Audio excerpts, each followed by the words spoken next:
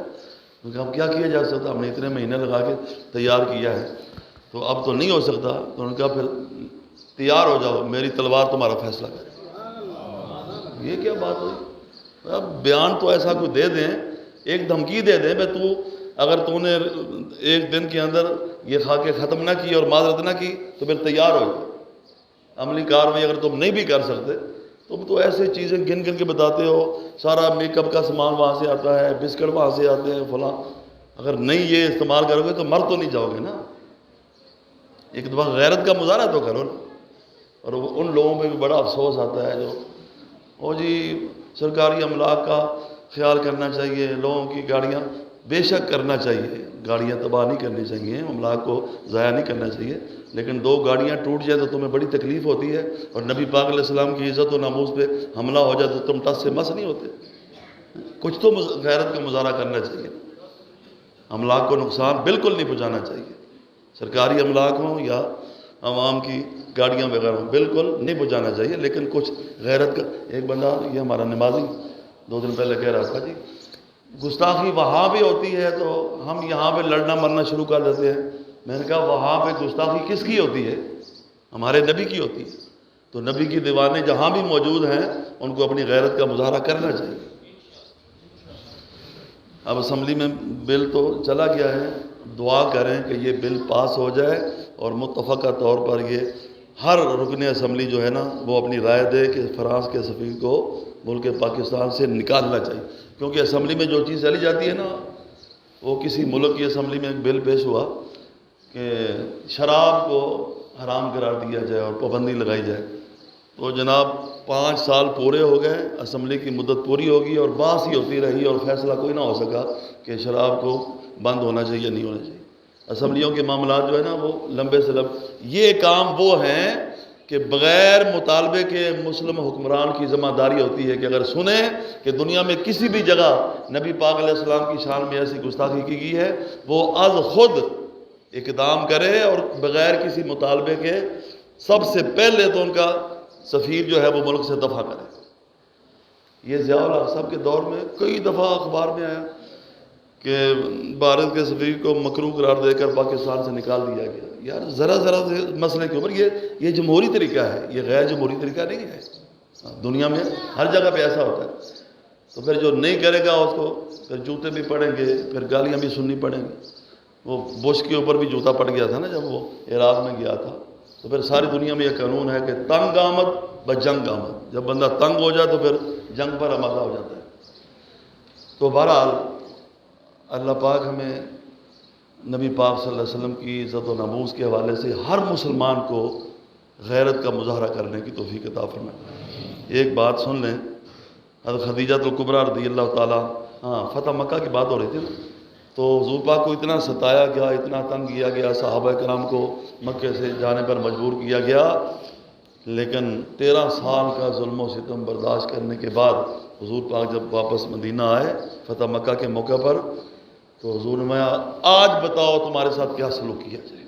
وہ سارے بڑے بڑے کافر سامنے بیٹھے ہوئے تھے، تو انہوں نے کہا آپ کریم ہیں، کریم باپ کے بیٹے ہیں، ہم تو آپ سے یہی توقع کرتے ہیں کہ آپ ہمارے ساتھ کرم کا مظاہرہ کریں گے۔ تو نبی پاک نے فرمایا جاؤ انتم الطلقاء فاذهبوا فانتم الطلقاء، میں تم سب کو معاف کرتا ہوں۔ تم جفا کرتے رہے اور ہم وفا کرتے رہے، اپنا اپنا فرض تھا، دونوں ادا کرتے رہے۔ یوسف علیہ السلام نے اپنے بھائیوں کو معاف کیا تھا نا، اور بھائیوں کو تو لوگ معاف کرتے ہی رہتے ہیں، لیکن یہاں حضور کا جگرہ بھی دیکھیں کہ نبی پاک علیہ السلام نے اپنے خون کے دشمنوں کو معاف کر دیا۔ کیا حوصلہ ہے، کیا برداشت ہے، اور کیا اللہ پاک نے حضور کو اخلاق عطا۔ یہ تصویر کا ایک رخ ہے۔ کئی لوگ کہتے تھے حضور رحمت للعالمین ہیں جی، حضور اپنے دشمن کو معاف کر دیتے تھے، آپ کیوں اتنا جوش میں آ جاتے ہیں؟ حضور کا دشمنوں کو معاف کرنا یہ حضور کا اپنا ذاتی حق تھا، امت کو یہ حق نہیں ہے۔ آپ کے باپ کو آپ کے سامنے کو گالی دے دے تو آپ کہتے ہیں جی میں تو اخلاق سے پیش آؤں گا، میں تو محبت سے پیش آؤں گا، ہمارے نبی کی سنت یہ ہے۔ تو جہاں اخلاق کی بات ہو وہاں اخلاق سے پیش آؤ، اور جہاں غیرت کی بات ہو وہاں غیرت کا مظاہرہ کرو۔ اسی ابو جال کے بیٹے کے جب حضور پاک کی بارگاہ میں آیا تو حضور نے چادر بچھا دی تھی اور وہ اوپر بیٹھا تھا، اور ابو جال کو میدان بدر میں نبی پاک علیہ السلام نے لمحہ پایا سی کہ نہیں پایا سی؟ تو جہاں جہاد کی بات ہو وہاں پھر اخلاق نہیں ہوتا، اور جہاں جہاد سے پہلے پہلے کام چلتا ہو وہاں محبت بھی ہوتی ہے، پیار بھی ہوتا ہے، اخلاق بھی ہوتا ہے۔ تو حضرت خدیجہ الکبریٰ حضور کی بارگاہ میں آئیں تو آ رہی تھی کھانا لے کر، جبریل امین حاضر ہوئے، یا رسول اللہ خدیجہ کھانا لے کر آپ کے پاس آ رہی ہیں، تو ان کو میرا بھی سلام کہنا اور اللہ کا بھی سلام کہنا، اور ان کو جنت میں ایسے محل کی خوشخبری سنانا جس میں نہ شور و غل ہوگا، نہ بے سکونی ہوگی، نہ رنج و مشقت ہوگی۔ اعلیٰ حضرت نے اسی حدیث پر، یہ بخاری شریف کی حدیث ہے، اسی حدیث پر کہا عرش سے جس پہ تسلیم نازل ہوئی، عرش والے کا جس کو سلام آیا، اس سرائے سلامت پہ لاکھوں سلام۔ منزل من قصب لا صخب لا نصب، ایسا محل ملا جس میں شور و غل نہیں ہے، جس میں کوئی تنگی نہیں ہے، جس میں کوئی تکلیف نہیں ہے، ایسے کوشک کی زینت پہ لاکھوں سلام۔ اس محل کی جو زینت بنے گی ام المومنین، اس پر ہماری طرف سے لاکھوں سلام۔ اللہ پاک ہمیں حضور پاک کی نسبتوں کا حیا کرنے کی توفیق عطا فرمائے۔ ناظرین، امید ہے آپ کو یہ ویڈیو پسند آئی ہوگی۔ آپ سے گزارش ہے کہ اس کو لائک کریں، زیادہ سے زیادہ شیئر کریں اپنے دوستوں میں، اپنے ملنے جلنے والوں میں، کیونکہ یہ ایک نیکی کا پیغام ہے، اور اسلام کا جو پیغام ہے وہ ہر جگہ پہنچنا چاہیے، اور اس کا اجر بھی ہے۔ خاص طور پر رمضان المبارک میں تو اس اجر میں کئی گنا اضافہ ہو جاتا ہے، تو لہذا اس کو شیئر کریں، اور جو چینل میں پہلی دفعہ آئے ہیں تو ان سے گزارش ہے کہ وہ چینل کو سبسکرائب کریں اور بیل بٹن کو پریس کر دیں، تاکہ آپ کو مزید اچھی اچھی ویڈیو دیکھنے کو ملتے رہیں۔ تب تک کے لیے درویشی بیٹھک چینل سے اجازت چاہتے ہیں۔ اللہ حافظ۔